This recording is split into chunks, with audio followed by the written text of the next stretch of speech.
Paz, justiça e alegria a todos vocês, amém?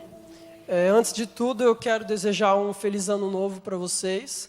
A maioria aqui eu não vejo desde o ano passado, então estou muito feliz de ver vocês. É uma alegria para mim, ao mesmo tempo é uma grande responsabilidade de estar aqui em cima compartilhando a palavra. Eu sempre digo que o profeta ele nunca está isento da mensagem que carrega, então que a começar em mim, essa palavra tenha sentido para todos nós. E a minha oração é que o Espírito Santo, o Espírito de revelação e de sabedoria venha sobre todos nós aqui, abrindo nosso entendimento para aquilo que Deus quer falar com a gente hoje, amém? Eu gostaria de te convidar a abrir sua Bíblia em Marcos 12, nós vamos ler a partir do versículo 28. Se você quiser, também vai ser projetado aqui na tela, se você quiser acompanhar.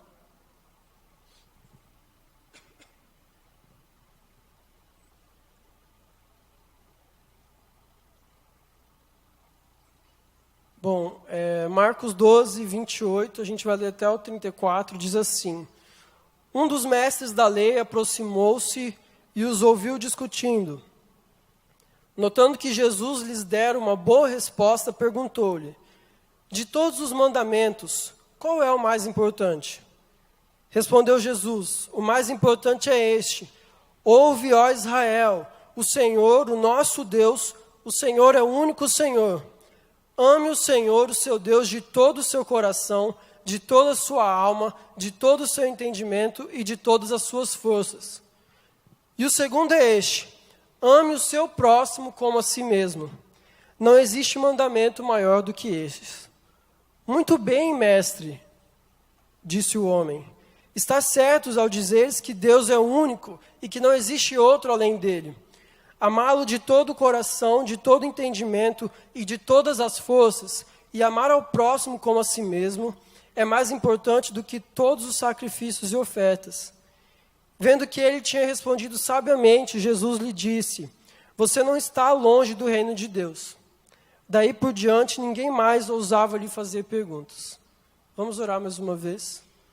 Senhor, essa é a tua palavra e eu peço que ela faça sentido para todos nós aqui, Deus. Nós estamos aqui, estamos ouvindo os teus mandamentos e que chegue a nós, que nós cumpramos ele conforme é o desejo do teu coração. Nós queremos começar o nosso ano bem também, como semana passada o Senhor nos falou de terminar o ano bem. Nós queremos começar o nosso ano bem e começar o nosso ano te obedecendo. Então eu peço mais uma vez que o teu Espírito Santo fale conosco essa noite, em nome de Jesus. Amém. Bom, antes de tudo eu vou explicar rapidamente o contexto do livro de Marcos. Marcos é um dos 4 evangelhos. Marcos ele não era um dos 12 discípulos de Jesus. Alguns estudos o trazem como parente de Barnabé, lá de Atos, o parceiro de viagem de Paulo. E também que provavelmente Marcos ele era um intérprete de Pedro.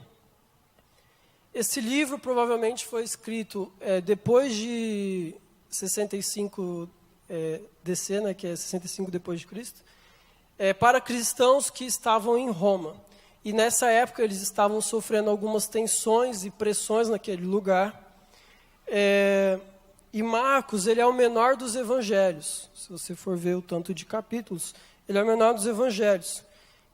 Ele não se preocupa tanto com a ordem cronológica dos fatos, e ele escreve as coisas de uma maneira mais simples e diretas. Porque a preocupação do escritor aqui é que as pessoas tivessem notícias a respeito de Jesus e não tanto, vamos chamar assim, conteúdo de artigo, né, vamos dizer assim, a respeito de Jesus e quem era. Porque a intenção dele era que as pessoas que lessem o livro dele, os judeus, era que elas mais uma vez se lembrassem que Jesus era Deus e que ele veio até a terra para compadecer e para sofrer das mesmas aflições que eles sofreram e mostrando que ele estava com eles até nesses momentos difíceis. Então, nesse contexto, o livro de Marcos foi escrito. Esse texto que a gente leu agora, que é Marcos 12, ele também ele aparece de uma maneira bem parecida em Mateus e Lucas, que são antes e depois dele. E só que eles têm algumas diferenças na maneira que eles foram escritos. Para vocês entenderem, alguns estudiosos falam que pode ser a mesma história, só que cada discípulo interpretou de uma maneira, e pode ser que sejam histórias parecidas, mas que aconteceram em momentos diferentes. Então, isso nos mostra também que a gente pode, muitas vezes, ter uma visão diferente de um fato, mas não por isso os dois estão errados. Os dois podem estar certos. Isso é muito bom. Eu escolhi a versão de Marcos porque eu acho que é uma versão que se aplica melhor ao nosso contexto, aquilo que Deus quer falar com a gente, e também a situação atual. Graças a Deus nós vivemos em um país livre, mas os cristãos, eles sofrem alguns tipos de pressões e aflições, e não só externas, mas principalmente internas em relação à sua vida espiritual, a caminhada com Cristo. Realmente não é muito fácil. Então, por isso eu escolhi essa versão. Sobre o contexto da história, a gente explicar tudo bem, para aprender bem também. O nosso texto, Marcos 12, vocês viram que ele começa falando assim: um dos mestres da lei aproximou-se e os ouviu discutindo. Quem estava discutindo? Não era uma discussão de briga, era uma discussão de conversa, normal, né? Discutir um assunto. E quem estava discutindo era Jesus e os saduceus. Saduceus, eles eram um grupo de elite religiosa sacerdotal da época. Era um grupo importante na Judéia. Só que eles tinham grande influência política na época. Só que o que eles faziam? Eles queriam... na época de Jesus, Jerusalém estava sendo dominada pelos romanos. E os saduceus, eles queriam virar amigos dos romanos. Então, eles sempre tendiam para o lado dos dominadores. E, diferente dos fariseus, que eram os famosos mestres da lei, os saduceus eles não tinham tanto apreço assim em cumprir as regras e conhecer verdadeiramente as Escrituras. Tanto é que, no capítulo anterior, na história anterior, no versículo 26, Jesus fala que eles erram porque eles não conheciam bem as Escrituras. E então, logo após essa discussão, Jesus, assim, eles fazem uma pergunta tentando induzir Jesus ao erro. Se vocês quiserem ler depois o capítulo inteiro, Jesus dá uma resposta sensacional neles. E aqui, então, um mestre da lei, um fariseu, ele ouviu essa discussão e ele se aproximou de Jesus e fez uma pergunta. Então, agora a gente começa o nosso texto de verdade. Eu vou ler de novo o versículo 28. Eu não sei até onde vai. Eu esqueci de anotar. Um dos mestres da lei aproximou-se e os ouviu discutindo. Notando que Jesus lhes dera uma boa resposta, como eu falei, perguntou-lhe: de todos os mandamentos, qual é o mais importante? Respondeu Jesus: o mais importante é este: ouve, ó Israel, o Senhor, o nosso Deus, o Senhor é o único Senhor. Ame o Senhor, o seu Deus, de todo o seu coração, de toda a sua alma, de todo o seu entendimento e de todas as suas forças. Bom, como eu falei, para a gente entender um pouco, na versão de Mateus, no livro anterior, esse mestre ele se aproxima de Jesus de maneira tentando induzir Jesus a mais um erro, mais uma tentativa de que Jesus errasse. Aqui, quando a gente lê, parece que é muito mais uma pessoa interessada e curiosa no que Jesus está falando. Esse mestre, então, ele pergunta qual que é o maior de todos os mandamentos. Se a gente fosse parar para pensar, sabendo a história, parece até uma pergunta boba, né? Por que um mestre da lei está fazendo uma pergunta de qual que é o maior mandamento para Jesus? Só que o que acontece? Os mestres da lei da época, eles consideravam que todos os mandamentos, eles tinham a mesma importância. Então, para eles, você guardar o sábado era tão importante quanto amar a Deus. Para eles, você não cobiçar a sua mulher tinha a mesma importância de você não matar uma pessoa. Para eles, todos os mandamentos eram iguais importantes. Não havia um mandamento mais importante. Isso era tão sério que a gente quase não tem relato de algum rabino da época que tentou, de alguma maneira, fazer com que um mandamento fosse maior que o outro. A única coisa que a gente tem é um rabino muito famoso da época, mais ou menos 20 anos antes de Cristo, chama Hillel, e ele fala assim: o que não queres que seja feito contra ti, não o faça ao próximo. Isso é a totalidade da Torá. E tudo o resto é comentário. Então, era uma pergunta muito pertinente. Mestre, qual desses, de todos os mandamentos, qual é o mais importante? Então, o começo da resposta de Jesus, ele já começa falando assim: olha, você quer saber mesmo? Então se prepara. Porque ele não apenas responde o primeiro mandamento de acordo com o que está escrito lá em Deuteronômio 6:5. Ele usa também de uma coisa que os estudiosos chamam de prefácio monoteísta. Porque o mandamento começa a partir de uma ordem, que seria: amarás o Senhor teu Deus. Se Jesus fosse responder só o mandamento, ele começaria daí. Mas Jesus falou: antes de saber qual é o principal mandamento, eu quero que vocês entendam uma coisa. Jesus fala: ouve, ó Israel, o Senhor, o nosso Deus, o Senhor, Ele é o único Senhor. Por que ele usa isso? Porque Jesus, antes de todas as coisas, ele entende que para você amar a Deus, você tem que saber que Deus, ele quer estabelecer o trono dele na terra e nas nossas vidas, e no meio dos mandamentos humanos. E por que isso? Primeiro, para mostrar que tem que haver uma intensidade de vontade e de propósito ao buscar a Deus. Quando você ama a Deus, você precisa ter uma intensidade e um propósito de saber o porquê você ama e a quem você ama. E a segunda coisa é que a humanidade, por si só, ela sempre creu em divindade. Se você for pegar o mundo hoje, ainda existem várias tribos, vários povos que não conhecem a Deus, o nosso Deus, o Deus verdadeiro. Mas mesmo assim, se você for lá, eles adoram alguma coisa que representa a divindade deles. Então, ao longo da história, e mesmo aqui, nós, humanos, sempre tivemos algum tipo de divindade para buscar. E o que Jesus está mostrando aqui é que antes de você saber a quem você ama, você tem que saber quem Ele é. E Ele falava: ouça Israel, o Senhor, o nosso Deus, Ele é o único Deus. Vocês precisam entender quem vocês amam.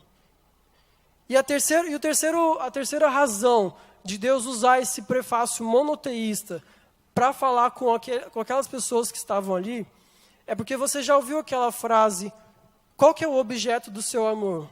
Esse também é o seu Deus. E isso é uma coisa muito séria nos nossos tempos.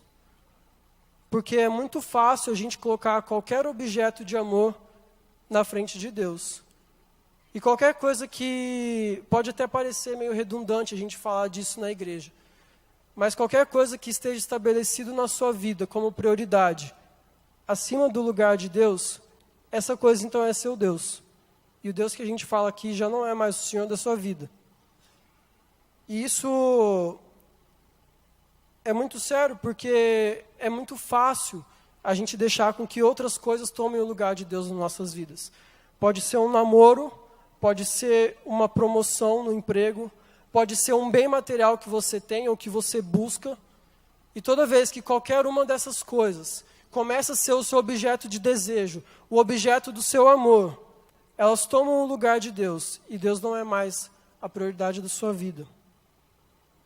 Eu coloquei o nome do tema dessa palavra de hoje como resoluções de ano novo. E é normal, quando começa um novo ano, todos nós, não sei quem tem esse costume, pegar uma listinha, fazer a listinha de metas, de planos, de objetivos. E eu quero te convidar hoje a colocar em primeiro lugar da tua lista de metas: reconhecer que Deus é Deus e amar a Ele. Essa tem que ser a nossa primeira resolução de ano novo. E eu te pergunto, quais são os seus objetos de amor? Tira um tempo aí para pensar se tem alguma coisa hoje na sua vida que toma mais, que tem mais do seu amor do que o próprio Deus. E continuando o texto, então, a gente tem Jesus logo após fazer esse que eu chamo de prefácio monoteísta. Ele fala então qual é o mandamento: amar o Senhor, o nosso Deus, de todo o nosso coração, alma, entendimento e forças. É impressionante que quando Deus quer falar com o povo dele, às vezes a gente se pergunta, Deus, fala comigo, mas o Senhor não me explica as coisas direito. Mas eu quero te falar que Deus, quando você tem algum tipo de questionamento, vai muito além daquilo que você perguntou. Porque Deus aqui, Ele fala o que você deve fazer, que é amá-lo, e Ele fala como você deve fazer, que é com todo o seu entendimento, seu coração, sua alma e sua força. Então Jesus Ele sempre vai além dos nossos questionamentos, Ele sempre vai além daquilo que a gente perguntou, porque Ele quer o melhor para nós e Ele sabe o que é isso. Então a gente deve amar a Deus acima de todas as coisas. Esse é o primeiro mandamento e o mais importante, palavras de Jesus e não minhas. E como que a gente faz isso? Como a gente faz isso? Quando o mandamento nos diz coração, alma, entendimento e força, ele está falando da totalidade do ser humano. Nós temos coração, temos alma, temos entendimento, temos força, que aqui no caso representa o nosso físico. Nós temos isso. Então, quando Jesus fala, olha, vocês devem amar a Deus de todo o seu coração, toda a sua alma, todo o seu entendimento e toda a sua força, Ele está falando, você tem que amar a Deus com tudo que você tem e com tudo que você é. Nós amamos a Deus pelo nosso entendimento quando começamos a conhecer quem Deus é. O conhecimento de Deus nos leva a amá-lo, e isso é um fato. Nós, como cristãos, e principalmente numa igreja batista que tem uma tradição de ensino muito grande, nós precisamos nos dedicar muito mais a conhecer a Deus através das Escrituras do que temos feito. Para esse ano de 2018 e para os anos que virão, nós precisamos conhecer mais a Deus através da palavra dele. Eu estava falando com o Rafael sobre isso antes do culto começar, que quanto mais a gente estuda a Bíblia, mais apaixonado por Deus a gente fica. É impossível. Isso sempre acontece. E nós precisamos nos dedicar mais. O amor, ele muitas vezes requer uma resposta rápida, mas ele também requer profundidade. E se nós queremos profundidade em Deus, se nós queremos profundidade em amar a Deus, nós precisamos conhecer quem Ele é. E precisamos nos dedicar ao estudo disso. A palavra força aqui, quando Jesus fala amarás o Senhor teu Deus com toda a sua força, ela pode representar também o caráter. Ela pode ser entendida como o nosso caráter, o nosso físico. Então, amar a Deus é conhecê-lo, mas amar a Deus também é se dedicar a ter um caráter igual ao que ele tinha. E não é fácil, não. Jesus era muito santo. Jesus era irrepreensível. Jesus não tinha falhas. Mas se nós queremos amar a Deus e cumprir os seus mandamentos, nós temos que fazer isso com toda a nossa força também. E isso inclui o nosso caráter. Nós precisamos ter um caráter irrepreensível.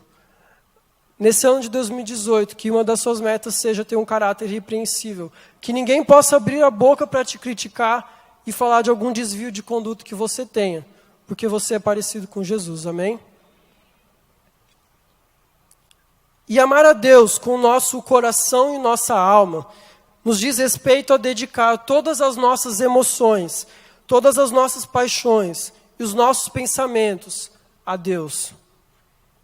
E é claro que nós, como criaturas caídas por causa do pecado lá no Jardim do Éden, a gente sempre vai ter dificuldade para fazer isso.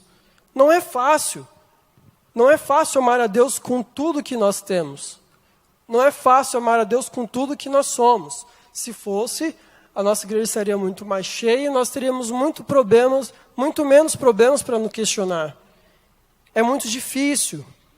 E é por isso que nós dependemos da ação do Espírito Santo. A Bíblia fala que nós amamos porque Deus nos amou primeiro. E até para amar a Deus, nós precisamos dele. Nós precisamos da ação do Espírito Santo nas nossas vidas. E as disciplinas espirituais, como a oração, a meditação, o próprio estudo da palavra, como eu falei, são coisas que nos levam a buscar mais o Espírito Santo, conhecer mais a Deus e assim amá-lo e obedecê-lo. As pessoas falam que amar é uma decisão, que amar é uma escolha, e é verdade. A gente precisa decidir, abrir o nosso coração também à ação desse Espírito Santo. Quem não ama é deficiente no desenvolvimento espiritual.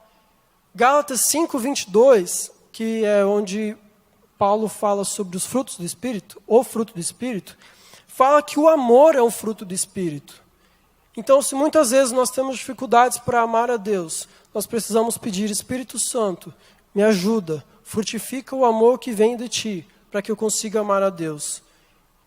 Então, uma resolução de ano novo para você, para 2018, é que você se abra mais à ação do Espírito Santo na sua vida, para que Ele te ajude a como amar a Deus, como Deus deve ser amado.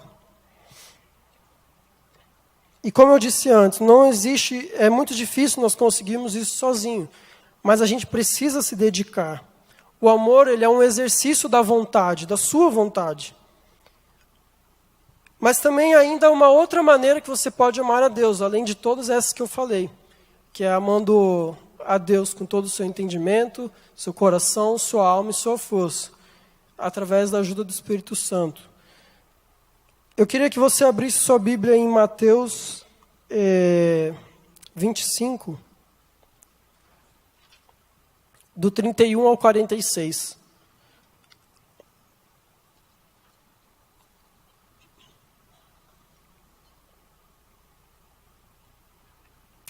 Quando eu preguei aqui em outubro, eu usei esse mesmo texto para falar a respeito lá de Jesus e o cego. E eu vou usar ele hoje de novo, porque eu entendo que esse texto é um dos centros a respeito do que é o reino de Deus, do que é o Evangelho e de como Deus olha o que nós estamos fazendo aqui. Diz assim, Mateus 25, a partir do versículo 31. Quando o Filho do Homem vier em sua glória com todos os anjos, assentar-se-á em seu trono na glória celestial. Todas as nações serão reunidas diante dele, e ele separará uma das outras, como o pastor separa as ovelhas dos bodes. E colocará as ovelhas à sua direita e os bodes à sua esquerda. Então o rei dirá aos que estiverem à sua direita: venham benditos do meu Pai, recebam como herança o reino que lhes foi preparado desde a criação do mundo.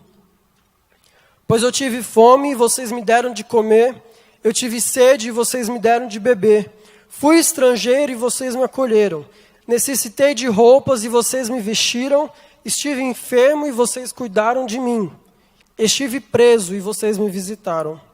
Então os justos lhe responderão: Senhor, quando te vimos com fome e te demos de comer, ou com sede e te demos de beber? O rei responderá, eu pulei, né? Desculpa. Quando te vimos como estrangeiro e te acolhemos, ou necessitado de roupa e te vestimos? Quando te vimos enfermo ou preso e fomos te visitar? O rei responderá, digo-lhes a verdade, o que vocês fizeram a algum dos meus menores irmãos, a mim o fizeram. Então ele dirá aos que estiveram à sua esquerda, os bodes: malditos, apartem-se de mim para o fogo eterno, preparado para o diabo e os seus anjos. Pois eu tive fome e vocês não me deram de comer. Eu tive sede e nada me deram para beber.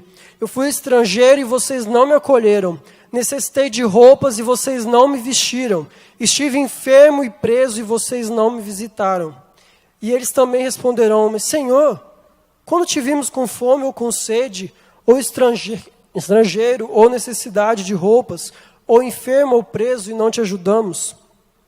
Ele lhe responderá: digo-lhes a verdade, o que vocês deixaram de fazer a algum destes mais pequeninos, também a mim deixaram de fazê-lo. E estes irão para o castigo eterno, mas os justos para a vida eterna. Nós amamos a Deus com todo o nosso coração, toda a nossa alma, todo o entendimento, toda a nossa força, quando buscamos a Ele, quando buscamos conhecer quem Ele é, quando dedicamos as nossas paixões e emoções a Ele, quando dependemos do Espírito Santo e quando demonstramos no nosso caráter que somos parecidos com Ele. Mas também nós amamos a Deus, quando nós amamos a um dos pequeninos dEle. E se você fizer uma coisa, não te afasta da obrigação de fazer a outra coisa. A gente precisa buscar a Deus e amá-lo, e a gente precisa demonstrar esse amor para aqueles que são os pequeninos dele. E para 2018, uma das nossas metas tem que ser amar o nosso próximo como a si mesmo. Amar a Deus, a Bíblia é muito legal, porque Jesus conecta todas as coisas. Nós amamos a Deus quando nós amamos o nosso próximo. Então, Jesus, em Mateus, quando Jesus vai contar essa mesma história, quando ele fala, amarás o Senhor teu Deus de todo o coração, entendimento, e semelhante a este, amarás o teu próximo como a si mesmo. Nós amamos a Deus quando amamos o nosso próximo. É impossível amar a Deus e não amar a criação dele. E isso nos leva a esse segundo mandamento que Jesus falou. Marcos 12, 31 diz: o segundo é este: ame o seu próximo como a si mesmo. Não existe mandamento maior do que estes. Nesse segundo mandamento eu quero começar a falar antes sobre o amor próprio. É engraçado que em nenhum dos 3 relatos dessa história Jesus fala a respeito do amor próprio. Lá em Mateus, ele fala muito sobre amarás a Deus e amarás o teu próximo como a si mesmo. Em Lucas, depois disso, ele usa uma parábola inteira do bom samaritano para explicar o que é amar o próximo. Só que ele não fala tanto sobre o que é amar a si próprio. Desculpa. Primeiro, eu imagino que seja por isso, né? Porque o amor próprio é uma coisa que é um instinto natural do ser humano. Quando você está com frio, você vai buscar alguma coisa para se aquecer, porque você não quer passar frio. Quando você está com fome, você vai buscar algo para comer, porque você não quer passar fome. Isso é um instinto natural, e isso é amor próprio, dado pelo próprio Deus a cada um de nós. E isso é totalmente certo, a gente tem que buscar se amar, a gente tem que buscar se proteger, buscar se alimentar, progredir. Nós devemos nos preocupar com nós mesmos, com a nossa saúde. Quando você começa, nem todo mundo é assim. Eu queria ser mais assim, mas eu não sou. Quando você começa a tossir, vê que não está muito bem, vai no médico, paga uma consulta. Isso é cuidar de si, isso é amor próprio. E isso é um instinto nosso, e é muito bom isso. Mas eu sei também que existem algumas pessoas que têm dificuldade em ter amor próprio. Mas eis aqui uma boa notícia. Lógico que não é o único caminho, mas uma maneira de você começar a amar mais a si mesmo é você amando o seu próximo. Porque o amor, ele é uma via de mão dupla. E quanto mais você ama o seu próximo, mais você também vai se amar. Mas aqui a gente precisa ter cuidado com uma coisa muito séria. Quando Jesus está falando com esse mestre da lei, um cara entendido, a palavra de amor que ele usa é a palavra ágape. E a gente já ouviu várias pessoas aqui pregando brilhantemente sobre os significados das palavras de amor no grego. E quando ele usa a palavra ágape, ele fala sobre um amor que é sacrificial, uma benevolência ilimitada, dedicada ao seu próximo, vindo da própria fonte de amor que é Deus.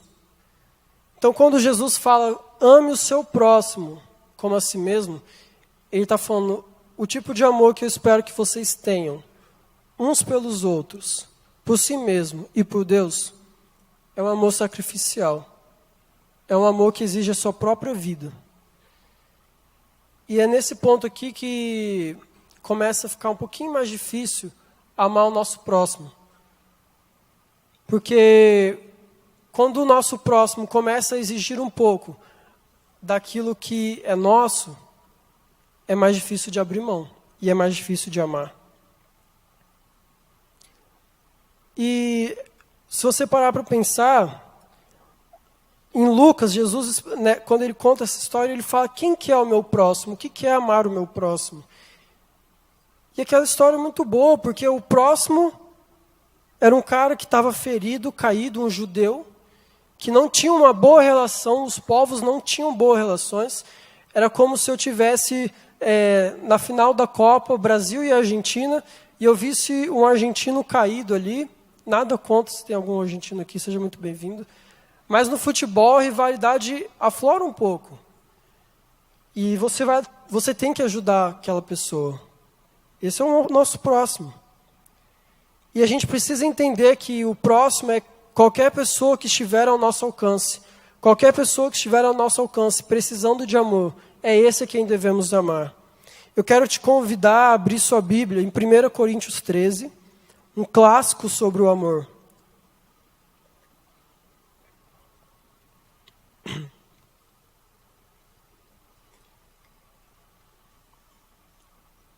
Parece que o mundo inteiro já ouviu falar sobre esse capítulo, é um capítulo muito famoso. Pessoas que nem acreditavam em Deus escreveram músicas a respeito desse capítulo. A verdade é que o amor ele deve governar toda a conduta na igreja e no mundo. E Paulo fala um pouco sobre esse amor em 1 Coríntios 13, dizendo, ainda que eu fale a língua dos homens e dos anjos, se não tiver amor, serei como o sino que ressoa ou como o prato que retine. Ainda que eu tenha o dom de profecia e saiba todos os mistérios e todo o conhecimento, e tenha uma fé capaz de mover montanhas, mas não tiver amor, nada serei. Ainda que eu dê aos pobres tudo o que possuo e entregue o meu corpo para ser queimado, mas não tiver amor, nada disso me valerá. O amor é paciente, o amor é bondoso. Ele não inveja, ele não se vangloria, não se orgulha, não maltrata, não procura seus interesses, não se ira facilmente e não guarda rancor. O amor não se alegra com a injustiça, mas se alegra com a verdade. Tudo sofre, tudo crê, tudo espera, tudo suporta. O amor nunca perece. Paulo aqui está falando a respeito de um amor ágape, um amor totalmente sacrificial. Totalmente. E é o mesmo tipo de amor que Jesus usa para falar com aquele mestre e que ele está querendo falar com a gente hoje. Olha, quando eu falo que você vai amar a Deus e vai amar o seu próximo como a si mesmo, é esse tipo de amor que eu estou querendo que você entenda. E lá em Mateus, quando Jesus conta essa história, quando o escritor conta essa história, Jesus fala no final, ele fala assim, olha, e desse mandamento, desses 2 mandamentos, dependem todas as leis do profeta. Por quê? Os mestres da lei da época, eles contaram mais ou menos cerca de 613 leis que eles tinham que seguir. Eram 365 proibições, uma por dia quase, e quase não é, né? Desculpa, tirando o ano bissexto. E 248 coisas positivas para eles fazerem. Só que o que eles não entendiam é porque Deus, Ele nos amou e nos escolheu antes da fundação do mundo. E foi Ele quem fez essas leis. Por quê? Não é cumpra as leis e você amará. É ame e você então cumprirá as leis. E aqueles mestres da lei, os fariseus, e talvez muitos outros judeus, eles se perdiam nesse ponto. Porque eles achavam que fazendo aquelas 613 coisas, cumprindo aquelas 365 proibições, aquilo era amar a Deus. Mas não era. Jesus fala, olha, de todas as leis dos profetas dependem dessas 2. Porque é uma coisa, para pensar, se você ama o seu próximo, você não vai tirar a vida dele. Um dos mandamentos é, não matarás. Se você ama o seu irmão, o seu próximo como a si mesmo, você não vai cobiçar ele e nem ela. Quando você cobiça a mulher de alguém, você está fazendo pecado contra os dois. Não é só contra o homem. Quando você cobiça uma mulher, você está pecando contra ela também. Só que se você ama ela e ama ele, a ponto de oferecer a sua própria vida por eles, você não vai cobiçar eles. E é isso que Jesus está querendo explicar para eles. Olha, a partir do momento que vocês amam a Deus e amam a vocês, aos próximos, como a si mesmo, tudo vai depender disso aqui. O resto vocês vão tirar de letra. E o problema maior é que o contrário do amor ágape não é ódio. A gente já ouviu falar muito sobre isso. O contrário do amor ágape não é ódio, não é nem mesmo a indiferença. O contrário do amor ágape é o egoísmo. E no mundo hoje, é muito fácil você ser egoísta. As pessoas te estimulam a ser egoístas. Você tem que pensar primeiro no seu. Você tem que pensar primeiro aqui no seu bolso. Se vai afetar os outros, depois você vê. O mundo é assim. As pessoas te ensinam a ir pelo caminho contrário do amor ágape. As pessoas te ensinam a trilhar o caminho do egoísmo.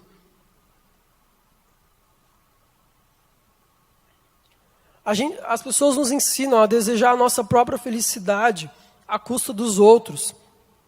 Até mesmo aqui dentro da igreja, a gente tenta fazer com que os nossos dons, os nossos talentos, o nosso uso tenha mais relevância para que isso alimente a nós e não necessariamente para servir as outras pessoas. Isso é muito sério, porque aqui Paulo fala, não tem nenhum tipo de forma carismática, nenhum tipo de atitude que você possa fazer que valha a pena se você não tiver amor. Você pode ser a pessoa mais talentosa do mundo, cantar melhor que o Charles, e é difícil. Que se você não tiver amor pelo que você está fazendo e por que você está fazendo, não vai valer a pena. Não vai valer a pena. E aqueles mestres da lei, eles sabiam disso. Em Levíticos 19, 18, Deus fala, não procurem vingança, nem guardem rancor contra alguém do seu povo, mas ame cada um o seu próximo como a si mesmo. Eu sou o Senhor. Então o problema deles não estava em conhecimento do que era ou não. O problema deles estava na prática desse amor. E como eu falei, o caminho é o oposto. Não é cumpra a lei e ame, é ame e cumpra a lei. E é terrível isso porque hoje muitas pessoas no Brasil e no mundo, elas até têm um entendimento do que é amar ao próximo, mas elas não estão nem aí para isso. Ano passado aconteceu em Vitória, no Espírito Santo, e esse ano está acontecendo no Rio Grande do Norte. A polícia fez greve nas duas cidades. Não tem polícia, não tem regra. Lojas sendo saqueadas, pessoas sendo mortas, porque a gente não tem mais nenhum tipo de punição. As pessoas até conhecem, mas elas não querem praticar. E na situação atual que a gente vive, a gente precisa praticar o amor ao próximo, como a nós mesmos, como nós amamos a Deus. Que na sua lista de meta para 2018, o amor ao próximo se encaixe. Eu espero que em segundo lugar. Bom, a gente está chegando na semifinal, e eu quero te convidar a acompanhar a partir do versículo 32. Já falamos que Deus tem que ser o nosso objeto de amor e que nós devemos amar a Deus e amar o nosso próximo como a si mesmo. Agora vamos às percepções que aquele mestre teve a respeito de Jesus e do que era o reino. Marcos 12:32 diz, muito bem, mestre, disse o homem, estás certo ao dizeres que Deus é único e que não existe outro além dele. Amá-lo de todo o coração, de todo o entendimento e de todas as forças, e amar ao próximo como a si mesmo. é mais importante do que todos os sacrifícios e ofertas. Vendo que ele tinha respondido sabiamente, Jesus lhe disse: olha, você não está longe do reino de Deus. Daí por diante, ninguém mais ousava lhe fazer perguntas. Como eu falei, lá em Mateus, quando o escritor nos traz essa história, a pergunta foi feita para tentar gerar algum tipo de tensão e armadilha para Jesus. Aqui, o ponto de vista dele é como se aquele cara quisesse, eu quero aprender com esse Jesus. E quando ele fala muito bem, mestre, está certo, para mim ele está muito encantado, está feliz com a resposta que Jesus deu para ele. E ele reconhece algo que todos nós devemos reconhecer todos os dias, que é mais importante que amar a Deus e ao nosso próximo, é mais importante do que todos os sacrifícios e ofertas que nós podemos fazer. Aqui a gente não faz tanto sacrifício, o ritual em si, mas naquela época os fariseus, os mestres da lei, eles tinham muitos rituais de purificação, de ofertas no templo, e mesmo os judeus a qual Marcos estava escrevendo, os cristãos que Marcos estava escrevendo essa carta lá em 65 depois de Cristo, eles também tinham um entendimento de ofertas e rituais. E o que ele está falando aqui é que vocês precisam entender que amar a Deus, e eu estou reconhecendo isso, eu como um mestre da lei, um cara que faz rituais, um cara que oferece ofertas e ofertas boas para Deus, eu entendi que amar a Deus e amar o meu próximo é ainda mais importante do que as ofertas e os sacrifícios que eu faço. E Jesus responde dizendo: olha, você entendeu, que bom, fico feliz. Você não está longe do reino de Deus. E quando eu leio isso, eu lembro lá de Mateus 5:3, que são as bem-aventuranças, quando Jesus fala que bem-aventurados são os pobres de espírito, porque deles é o reino de Deus. Então eu posso chegar a uma conclusão que esse mestre da lei, esse fariseu, ele estava sendo um pobre de espírito de reconhecer: mestre, você está certo. Mestre, o que o senhor fala tem total sentido e vale muito mais do que as coisas que eu tenho aprendido a fazer. A gente precisa tanto entender isso, e essa é uma coisa que só as palavras de Jesus podem fazer em nós, de reconhecer que a nossa pobreza de espírito, porque então de nós será o reino. E essa pobreza de espírito, ela só pode ser gerada através do amor, que foi o que aconteceu aqui. E o reino de Deus aqui é retratado como o nível em que a vontade de Deus ela é entendida e é seguida. Aquele homem, ele estava no caminho do reino após ouvir aquelas palavras. Ele reconheceu, isso é importante para mim, isso é vontade de Deus. Então ele estava num caminho, agora faltava para ele pôr em prática. E nós devemos ser assim também. Quando a oração do Pai Nosso, a gente faz a oração do Pai Nosso e fala: venha a nós o vosso reino. Está falando a respeito de venha a nós o entendimento da vontade de Deus. E não só entender a vontade de Deus, mas cumpri-la, que era o que faltava para eles.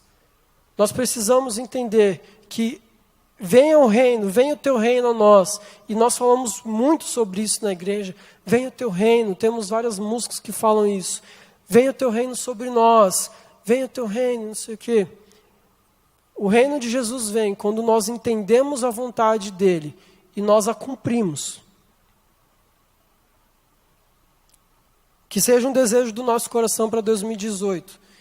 Ver o reino de Jesus vindo sobre nós, através da nossa pobreza de espírito. Amém? Bom, por final, tá bom, eu acho que o prazo.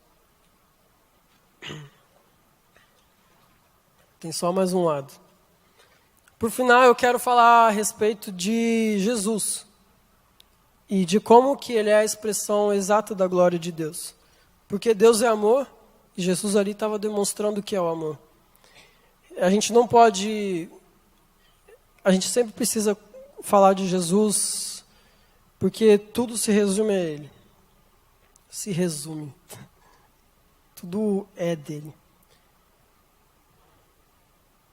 Opa.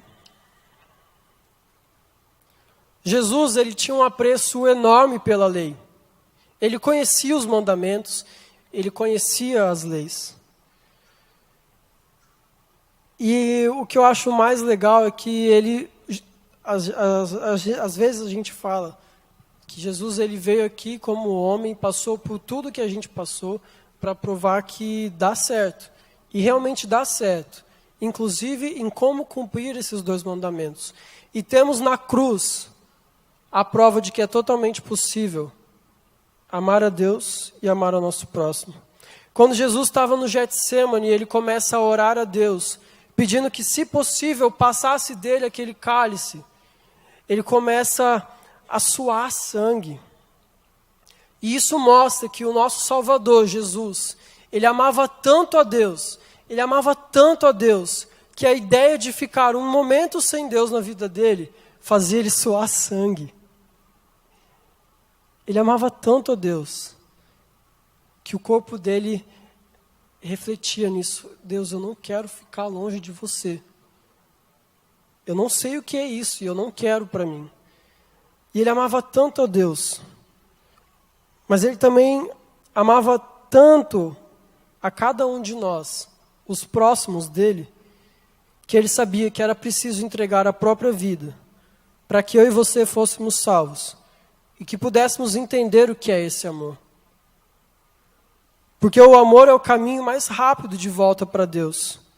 O amor, ele requer tudo de nós. E Jesus entendia isso. Então, quando Jesus fala quais são os 2 mandamentos, ele fala isso com experiência de causa. Porque logo a partir desse versículo, do capítulo 12, Marcos já começa a trilhar um caminho para falar sobre a crucificação. E Jesus, ele entendia isso, e ele fala assim, olha, eu estou falando para vocês amarem a Deus e amarem ao seu próximo, porque eu fiz isso, e eu vou fazer isso todos os dias. E mesmo com a ideia de ficar longe de Deus, ele escolheu morrer, para que eu e você tivéssemos vida em abundância, vida eterna, vida plena, e para que a gente amasse a Ele e amássemos uns aos outros. A gente deve buscar isso, amar a Deus, amar a nós mesmos e amar ao nosso próximo, assim como Jesus fez. Ou você ama a Deus, o próximo e a si mesmo, ou você não ama nenhum. Se você não amar os 3, você nunca vai amar plenamente qualquer um deles. E aqui, eu sou muito falho. Eu tenho muitos erros e muitas dificuldades em amar várias pessoas. Mas que bom que vocês não precisam olhar só para mim. Vocês podem olhar para Jesus. E Ele amou todo mundo da maneira que devia ser amado. E quando a gente fala, eu quero ser igual a Jesus, então a gente tem que estar falando que quer amar a todas as pessoas, a ponto de nos entregar por elas. E isso é muito sério. A gente chega na nossa conclusão e o que gera no seu coração quando você ouve as palavras de Jesus? O que gera no meu coração quando eu ouço as palavras que Jesus tem a dizer para mim? Porque naquele mestre da lei, aquele fariseu, ele tinha muito entendimento. E Jesus não falou nada que ele não conhecesse. E talvez você já tenha ouvido falar desse texto outras várias vezes aqui mesmo, nesse mesmo lugar. Aquele mestre, ele sabia muito bem daqueles 2 mandamentos, porque eram bíblicos, ele estudava a Bíblia, ele sabia aquilo de cor desde que ele era criança. Aquilo não era uma novidade para ele. Mas as palavras de Jesus... Essas palavras de Jesus são boas demais. Elas mudam o nosso coração. Elas transformam a nossa mente. E como eu falei lá no começo, eu coloquei o nome dessa palavra de resoluções do ano novo. E eu quero, e não porque eu não quero que você não invista em você, muito pelo contrário, eu espero muito que na sua lista de metas para o ano esteja fazer uma viagem muito boa. Eu espero que esteja crescer profissionalmente, me dedicar mais aos estudos, encontrar o meu amado, casar. Eu espero que tudo isso esteja na sua lista, porque isso é realmente importante e faz muito bem a todos nós. Mas, ainda assim, isso é secundário. Ainda assim, isso é secundário. Porque se na nossa lista de metas não tiver lá, amar a Deus com todo o meu coração, com toda a minha alma, com todo o meu entendimento, com toda a minha força, buscar o Espírito Santo, amar a todos os pequeninos a qual o Senhor falou. E se não tiver amar o meu próximo como a mim mesmo, o resto tudo vai perder valor. O resto tudo não vai nem fazer diferença. É até clichê, mas Salomão viveu uma vida inteira e lá no final, uma vida de muita riqueza, muita sabedoria, muita coisa. E lá no final ele fala, olha, parece que eu corri atrás do vento. Porque uma hora eu deixei de amar o meu Deus. Uma hora eu deixei de amar o meu Senhor. E lá no final eu fui ver que as coisas não fazem tão sentido quanto eu achei que faziam. E eu estava conversando, não sei com quem esses dias. Se você entra na página do G1, todos os dias da semana, é impossível você não ficar chocado. É muita tragédia. É muita tragédia. São coisas tão absurdas que chegam a ser difícil de acreditar que é verdade, de tão bizarro que é as coisas que acontecem no nosso mundo, no nosso país, no nosso estado. Em um mundo tão caótico como o que a gente vive, um mundo tão egoísta, um mundo tão cheio do próprio ego, de vontades, de orgulho, nós precisamos amar a Deus e precisamos amar o nosso próximo. Aqueles que têm fome, nós precisamos alimentá-los. Aqueles que têm sede, nós precisamos dar de beber para eles. Aqueles que não têm, que são estrangeiros e precisam de abrigo, nós precisamos abrigá-los. Aqueles que não têm onde dormir, nós precisamos dar um jeito de fazer eles terem um local para dormir. E é muito difícil eu tentar fazer isso sozinho, mas se eu amo você e agora você ama a mim como você se ama, então juntos eu acho que a gente consegue. Enquanto há discussões no mundo de qual botão nuclear é maior, o papel da igreja é fazer com que o amor seja a nossa conduta.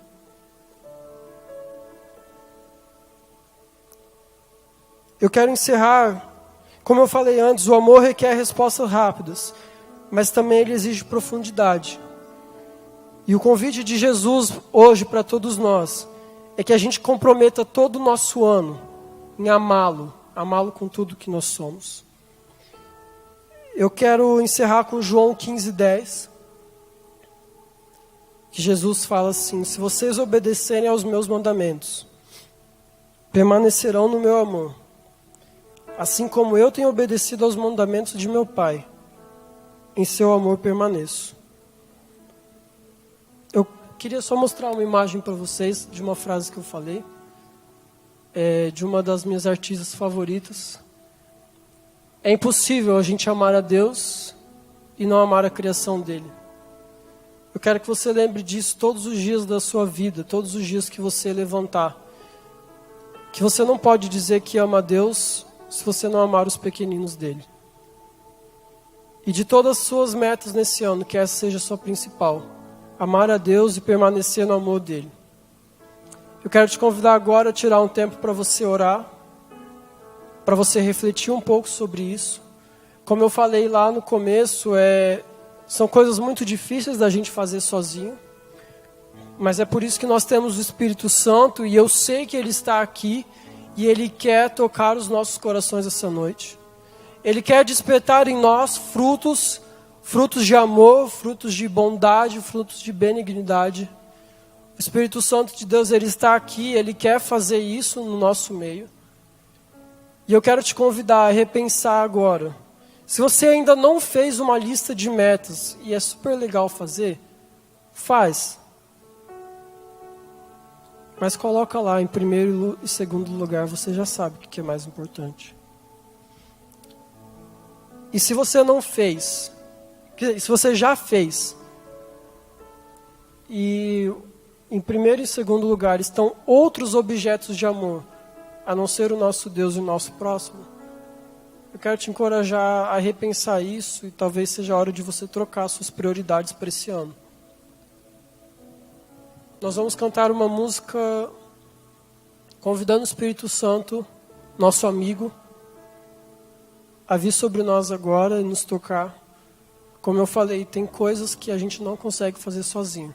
Eu quero te convidar nesse momento cantar com a gente essa música e entrar em um profundo momento com Deus agora e conversar com Ele a respeito de tudo que você ouviu aqui. Amém?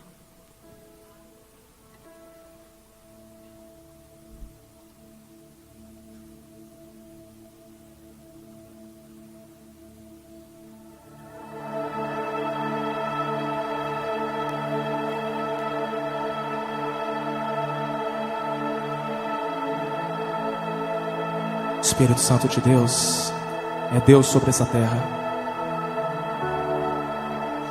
Adora Ele, querido. Derrame seu coração perante Ele.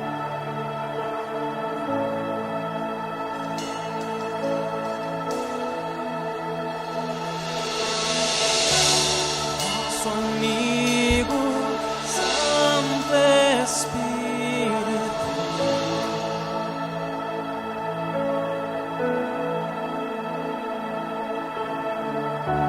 venha aquecer os corações.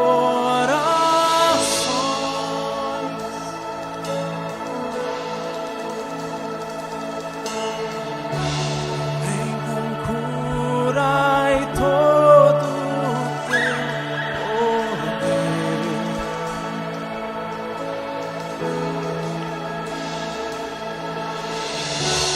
Vem manifestar os teus sinais.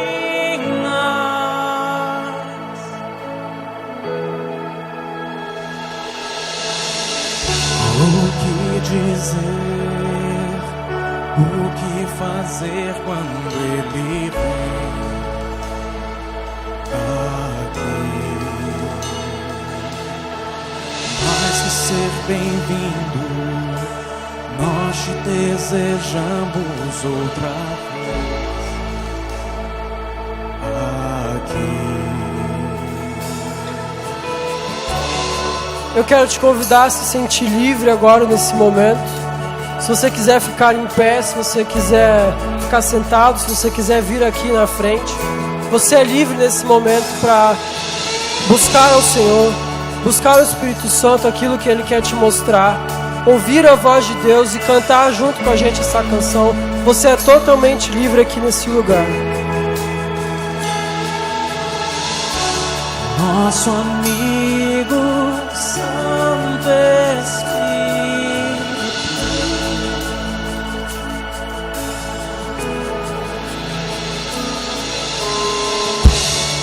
esperamos pelo seu soprar.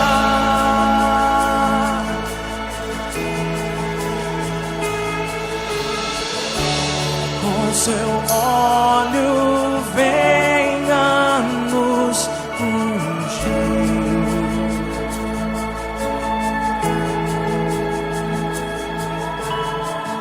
E com seu fogo vem nos batizar. Levante as suas mãos, querido. Adore Ele. O que dizer, o que fazer quando Ele vem aqui? Mais que ser bem-vindo, nós te desejamos outra vez. Aqui, oh Senhor, o que dizer, o que fazer quando Ele vem aqui? Mais que ser bem-vindo, nós te desejamos outra vez aqui.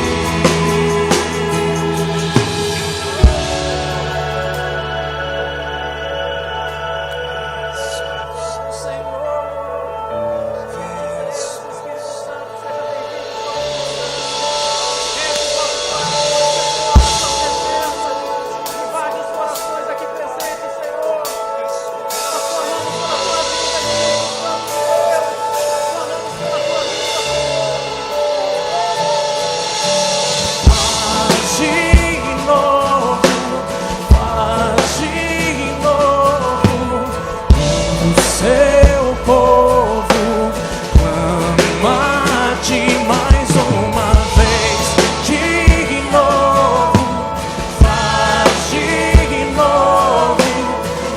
O seu povo clama-te mais uma vez, de novo, faz de novo.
O seu povo querido, declare mais uma vez. O que dizer, o que fazer quando Ele vem aqui? Mais que ser bem-vindo, nós te desejamos outra vez aqui. Espírito Santo, nós agradecemos pela Tua manifestação no nosso meio. Obrigado porque Tu és o nosso acesso direto ao Pai. Obrigado porque Tu és o nosso consolador, o nosso ajudador nos nossos momentos difíceis. Nos momentos em que achamos que não vamos mais conseguir, o Teu Espírito Santo nos consola e nos ajuda, Deus. E eu peço que nesse ano de 2018 não seja diferente, Deus. Que a cada instante o Teu Espírito esteja acompanhando cada um de nós, Deus, das nossas dificuldades, mas também das nossas alegrias, Pai, das nossas dúvidas e também das nossas certezas, Deus. Que o Teu Espírito Santo nos guie a um amor verdadeiro, um amor fruto do próprio Deus, um amor sacrificial, um amor que ama o Senhor acima de todas as outras coisas, um amor que ama o nosso próximo como a nós mesmos, a ponto de entregarmos as nossas próprias vidas um pelos outros, Deus. Eu peço que em nome de Jesus, Deus, o amor seja a conduta da Tua igreja, que o amor seja a conduta da primeira igreja batista, que o amor seja a conduta de todos nós, Pai, não só aqui dentro, mas daqui para fora principalmente, Deus. Nós pedimos, não cesse a tua ação no nosso meio, Deus. Que nós, como o povo de Deus, possamos reconhecer que temos colocado outros objetos de amor na sua frente, Deus. Mas nós queremos que o Senhor seja o nosso Deus. Nós queremos que o Senhor tenha o controle das nossas vidas. Queremos que o Senhor tenha as prioridades das nossas atitudes, Deus. Espírito Santo, nos ajuda dia após dia. Esse é o nosso pedido, Pai. Em nome de Jesus. Amém. Nós já estamos encerrando. Eu quero só fazer 2 convites para vocês. O primeiro, ficar com a gente aqui para cantar a última música. Se possível, eu gostaria que a gente cantasse a música Tão Profundo, porque ela fala a respeito do que é esse amor. E não há melhor maneira da gente encerrar o culto falando a respeito disso. E o outro convite é que no final do culto não vai embora rápido. Fica aqui um pouco, eu não sei se está chovendo ou não, mas fica aqui, conversa com as pessoas. Como eu falei no começo, tem gente que você não vê desde o ano passado. Você precisa se relacionar com elas. Como é que foi a virada? Então aproveita, a igreja tem o segurança, ele fica aí até 10 horas, eu acho. Vocês têm aqui um momento para confraternizar, para conversar um com o outro. Não levanta e vai embora, sabe? Se você tiver um compromisso, tudo bem. Mas se você não tiver, vai só sair para comer, espera um pouquinho, não vai esfriar, porque você nem pediu ainda. Então, esses são meus 2 convites, para a gente cantar junto. Depois, assim que a música acabar, vocês estão liberados para fazer a comunhão, amém? Que vocês tenham uma semana abençoada, cheia da graça e da paz de Deus. Que justiça e alegria dominem todos os seus dias, amém? Valeu. Vamos adorar o Senhor com as palmas, amém?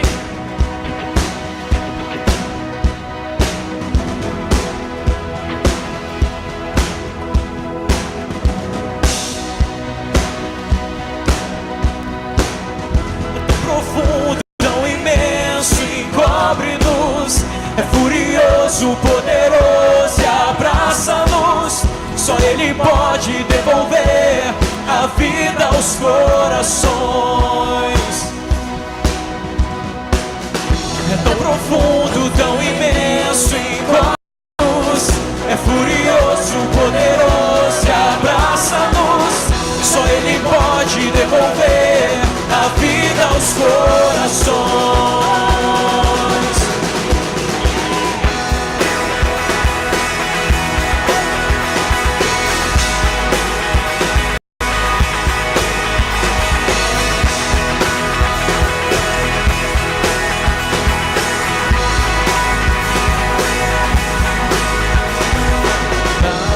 Nada nos separará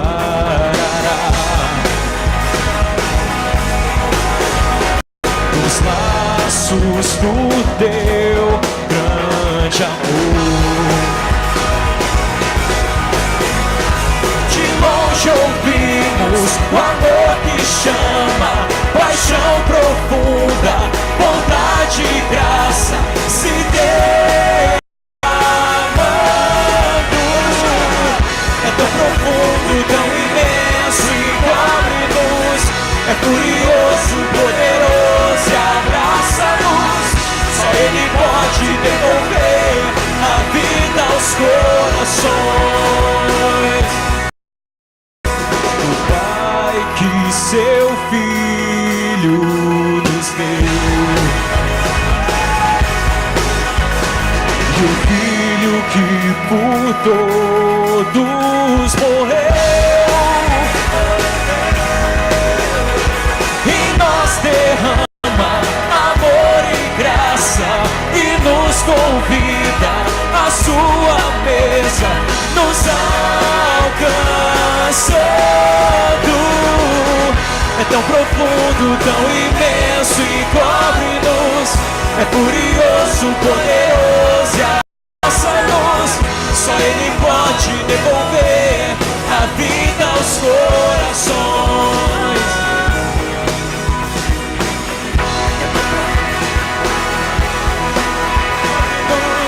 É curioso, poderoso e abraça-nos. Pode devolver a vida aos corações.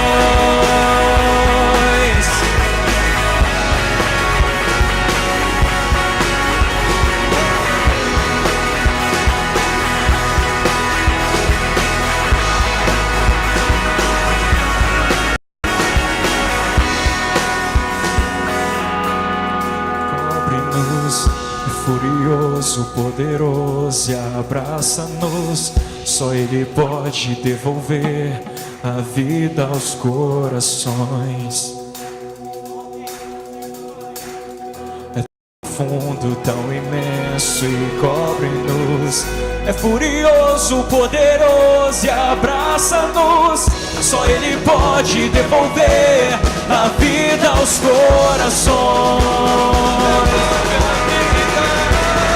É tão profundo, tão imenso. É furioso, poderoso e abraça-nos.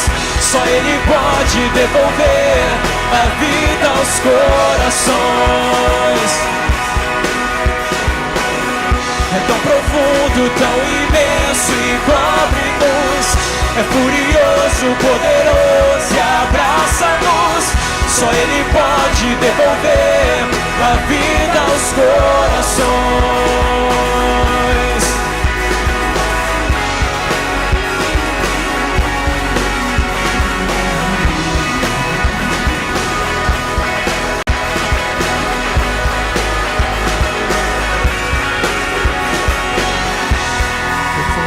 Tão imenso e cobre-nos. É furioso, poderoso e abraça-nos.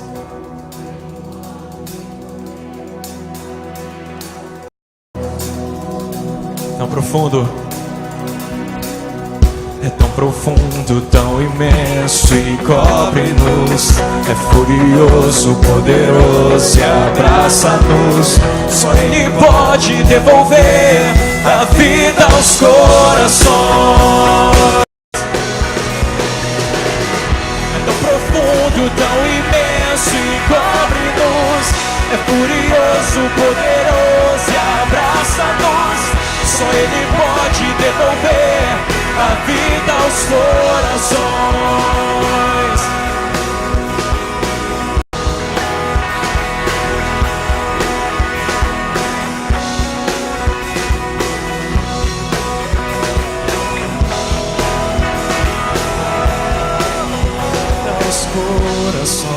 Corações. Aleluia. Amém? Vão na graça e na paz. Tenha uma semana abençoada. E até semana que vem. Glória a Deus.